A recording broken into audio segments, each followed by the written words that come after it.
Stunting yang kini tidak hanya menjadi isu kesehatan anak di Indonesia, tetapi juga di dunia. Gangguan pertumbuhan fisik dan pola pikir. Di mana kenapa anak bisa stunting? Karena asupannya tidak masuk, tidak cukup.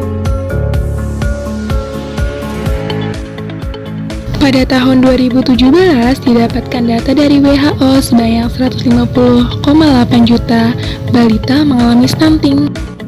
Menurut WHO, se-Asia Tenggara Indonesia berada di tingkat ketiga setelah Timor Leste dan India. 36,4% balita Indonesia mengalami stunting.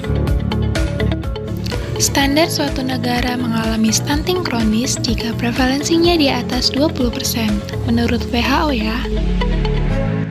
Daerah di Indonesia yang paling banyak mengalami balita stunting yaitu daerah NTT. Di sini didapatkan data sekitar 269.658 balita mengalami stunting atau pendek dan 75.000 balita mengalami wasting atau kurus. Apakah balita Indonesia dihantui oleh stunting? Dan apa ya itu stunting? Lalu, apa saja faktor-faktor penyebab stunting? Yuk simak infonya. Stunting merupakan asupan kekurangan gizi dalam waktu yang cukup lama, sehingga mengakibatkan gangguan pertumbuhan pada tubuh anak yang ditandai oleh tinggi badan anak lebih rendah atau lebih kerdil dibandingkan dengan standar tinggi seusianya.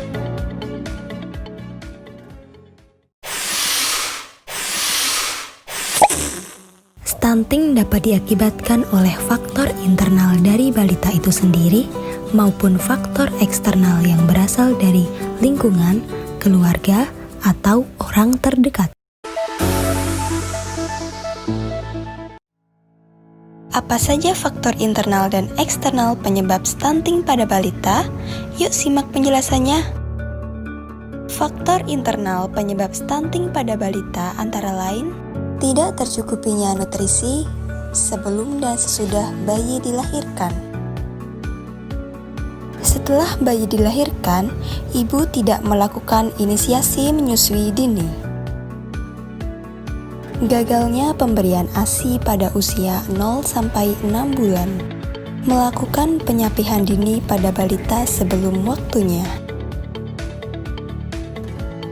Setelah bayi lahir, tidak diberikan makanan pendamping ASI sesuai dengan kualitas, kuantitas, dan keamanan pada usia 6-24 bulan. Faktor eksternal penyebab stunting pada balita antara lain kondisi kesehatan dan gizi ibu saat hamil dan setelah persalinan, postur tubuh ibu cenderung pendek, jarak kehamilan cukup dekat, ibu yang masih remaja, berusia kurang dari 20 tahun, beresiko melahirkan bayi, berat badan lahir rendah. Asupan nutrisi kurang saat kehamilan. Terbatasnya layanan kesehatan seperti antenatal care dan postnatal care ditandai dengan kurangnya suplemen zat besi dan anak tidak mengikuti pendidikan anak usia dini.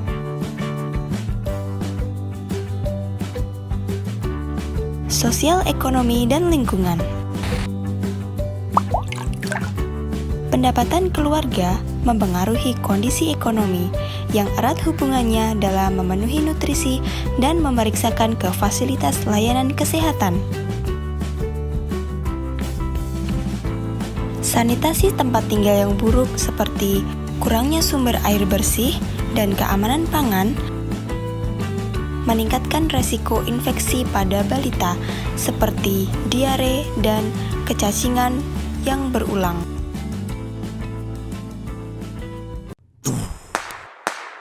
Nah, sekarang sudah paham kan faktor internal dan faktor eksternal penyebab stunting pada balita? Kenali penyebabnya, cegah stuntingnya. Anak sehat, generasi hebat.